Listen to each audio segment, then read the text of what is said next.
dia menyembah Allah. Berarti kesimpulannya adalah Allah sama dengan Hubal. Lah itu cacatnya. Itu cacat otak atau benar? Karena apa? Karena dia tidak membantah Muhammad yang dibesarkan oleh kakeknya penyembah Hubal adalah Allah, dan umur 0 sampai 39 dia tetap mengakui itu adalah Allah. Artinya itu Allah adalah Hubal. Terima kasih.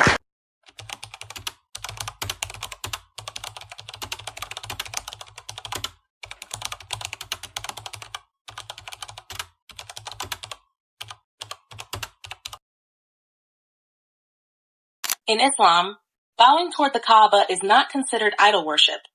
Muslims do not worship the Kaaba itself. It is simply a focal point for unity during prayer. The Kaaba, located in Mecca, is regarded as the house of God, Bayt Allah, and serves as the Qibla, direction of prayer, for Muslims worldwide. Bowing toward the Kaaba symbolizes submission to Allah and reflects a unified direction for prayer. But the act of worship is directed solely to Allah, not to any physical object.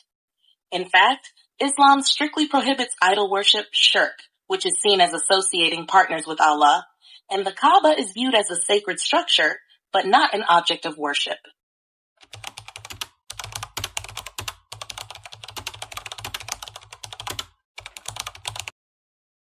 When the Muslims go to the Kaaba in Mecca, and the stone, when they touch it, they say all their sins are forgiven. Is that technically idol worship? Okay, the question is that when Muslims go to what they regard as their holiest place, they go to Mecca, and the Kaaba is a structure, do they believe that they should worship that stone, or by touching it, all their sins are forgiven? And the answer is no. It's always a good thing is to talk to Muslims. I have a very large Muslim audience and so it's always good to ask them. The answer is no. They believe this is a holy place for them. They believe that it is one of the commandments that they must fulfill during their lifetime is to go on a Hajj and engage in a pilgrimage to this place. Dalam Islam, ibadah yang dilakukan di depan Ka'bah seperti tawaf, mengelilingi Ka'bah, dan salat menghadap Ka'bah sama sekali tidak bisa disamakan dengan penyembahan berhala. Ibadah umat Islam di hadapan Ka'bah bukanlah bentuk penyembahan kepada bangunan fisik, melainkan pelaksanaan perintah Allah yang telah disampaikan oleh para nabi dan rasulnya.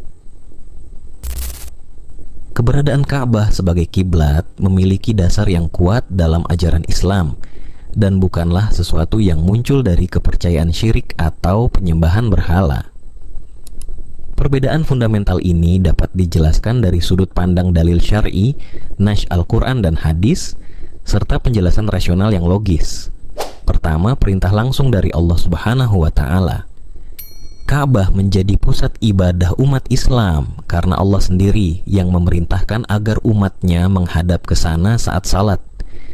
Sebagaimana Allah berfirman, "Dan dari manapun kamu keluar untuk salat, hadapkanlah wajahmu ke arah Masjidil Haram, Ka'bah. Dan di mana saja kamu sekalian berada, hadapkanlah wajahmu ke arahnya." Quran Surat Al-Baqarah ayat 150. Ayat ini menjelaskan bahwa arah ibadah, yaitu menghadap Ka'bah, adalah perintah Allah yang wajib diikuti oleh umat Islam. Hal ini adalah manifestasi dari ketaatan umat Islam kepada perintah Allah, bukan karena Ka'bah dipandang sebagai sesuatu yang memiliki sifat ketuhanan. Kedua Ka'bah sebagai kiblat, bukan objek ibadah. Ka'bah tidak dipuja atau disembah oleh umat Islam. Ka'bah hanyalah kiblat, yaitu arah yang ditentukan oleh Allah bagi umat Islam dalam melaksanakan salat dan ibadah lainnya. Hal ini ditegaskan dalam Al-Quran.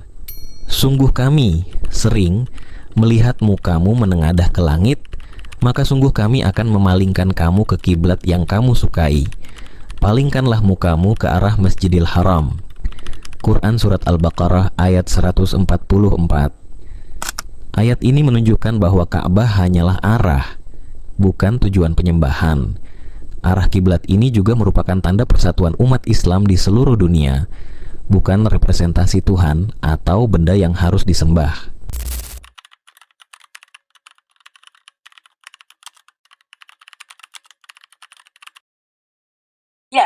Historically, Mecca was once a center for the worship of hundreds of idols.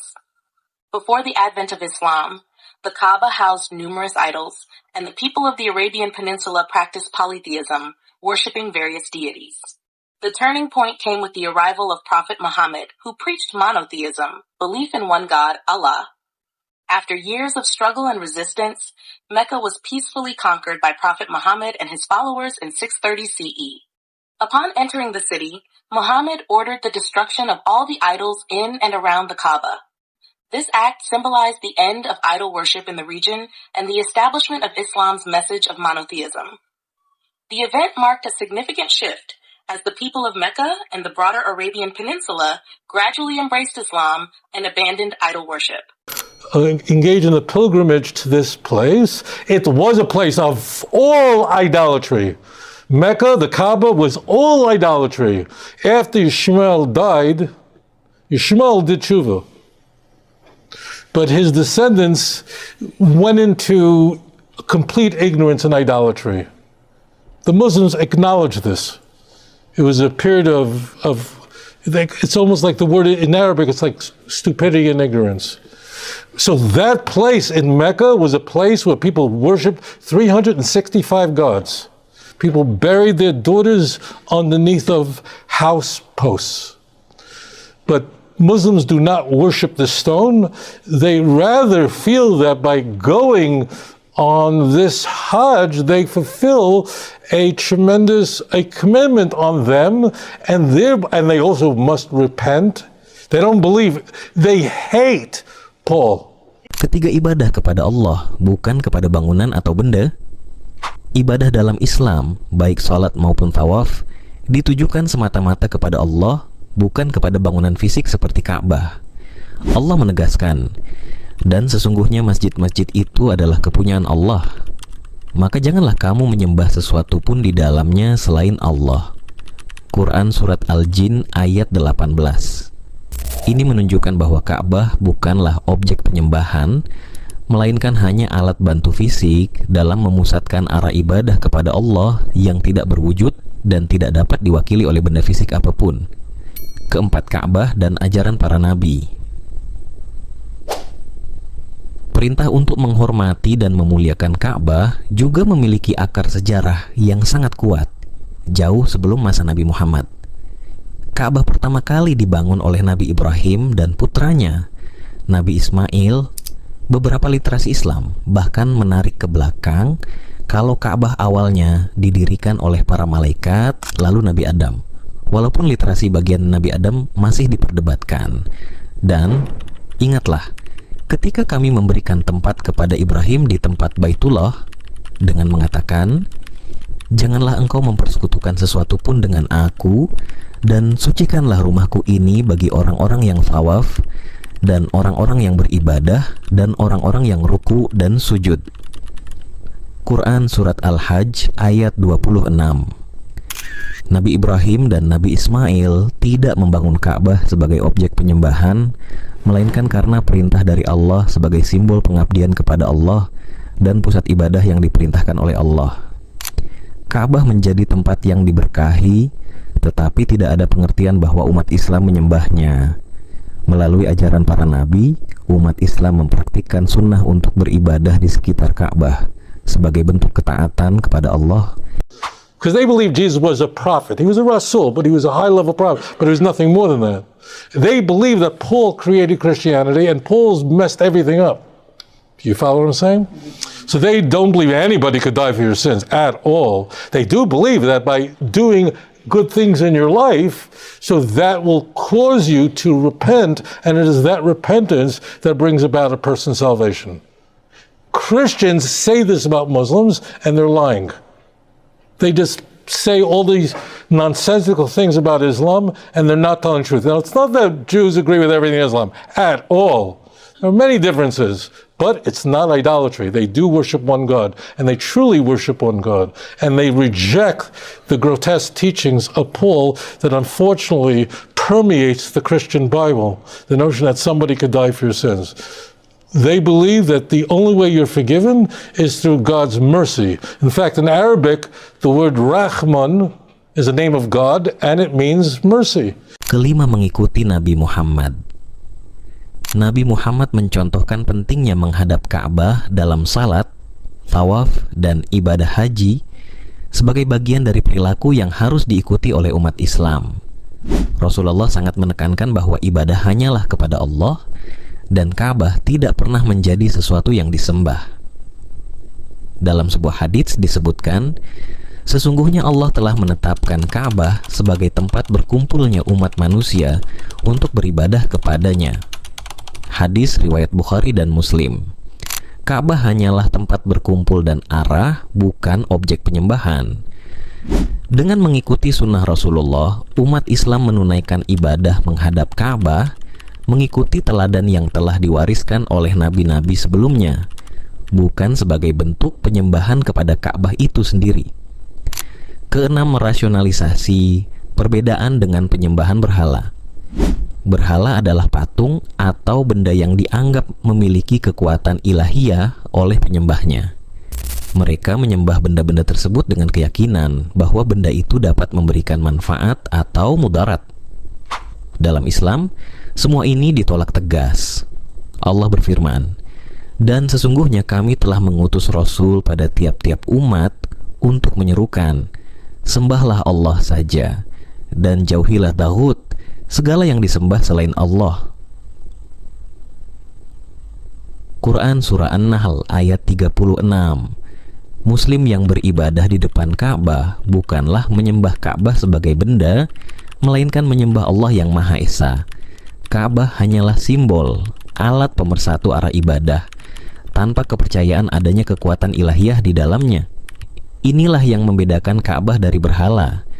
Ketujuh, Ka'bah sebagai tempat yang diberkahi, bukan sebagai Tuhan. Ka'bah memang memiliki keistimewaan dalam Islam sebagai rumah pertama yang dibangun untuk menyembah Allah, sebagaimana disebutkan dalam Al-Quran.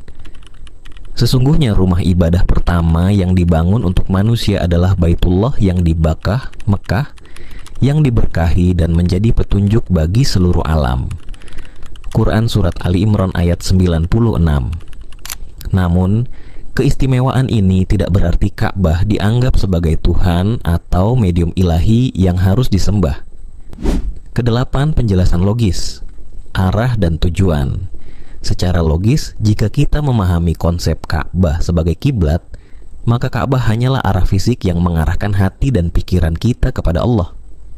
Sama halnya dengan sebuah kompas yang menunjukkan arah, kita tidak menyembah kompas tersebut, tetapi menggunakan kompas itu untuk mengetahui arah tujuan kita. Dalam hal ini, Ka'bah adalah kompas umat Islam yang mengarahkan hati mereka kepada Allah yang Maha Esa, tanpa memberikan atribut ilahi kepada bangunan itu sendiri. Kesembilan, Ka'bah sebagai simbol ketaatan dan persatuan.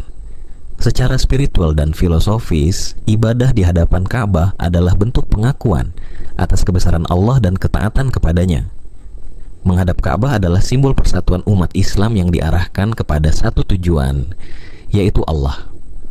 Umat Islam di seluruh dunia menghadapkan diri ke arah yang sama sebagai bentuk pengakuan bahwa hanya ada satu Tuhan, yaitu Allah, yang tidak dapat diwakili oleh wujud atau benda apapun di bumi ini. Asim says how to reply to the idol worshippers if they ask us about black stone, Al-Hajar Al-Aswad, being kissed by Muslims. Idol worshippers worship their idols. Muslims do not worship neither the black stone nor the Kaaba. So you have to first open their eyes to what they're doing. When they're worshiping a cow or a statue or a tree or a rock, what do they think of such things? They think that they benefit and bring harm by themselves. That's why they worship these things, and they have great honor and glorification and praising to them. They have this fear and hope in these things. This is worship. While the Muslims do not have these feelings to the Kaaba and to the black stone. You've seen so many Muslims climb up the Kaaba and stand on its roof. There's no problem in that. We know the statement of Umar, may Allah be pleased with him, when he used to go around the Kaaba in Tawaf and come to the black stone and kiss it. And he says to it, while addressing those with him, I know that you are a stone that brings no benefit and protects from no harm. Had I not seen the Prophet ﷺ kiss you, I would have not had kissed you or touched you. So he is showing and teaching the people that this is a stone. We don't worship it. We don't have any form of thinking that it brings benefit or protect us from harm. And I hope this answers your question.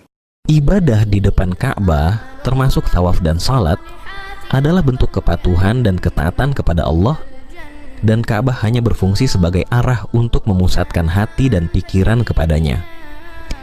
Tidak ada kepercayaan bahwa Ka'bah memiliki kekuatan ilahiyah atau kekuatan supernatural yang dapat membantu atau merugikan manusia.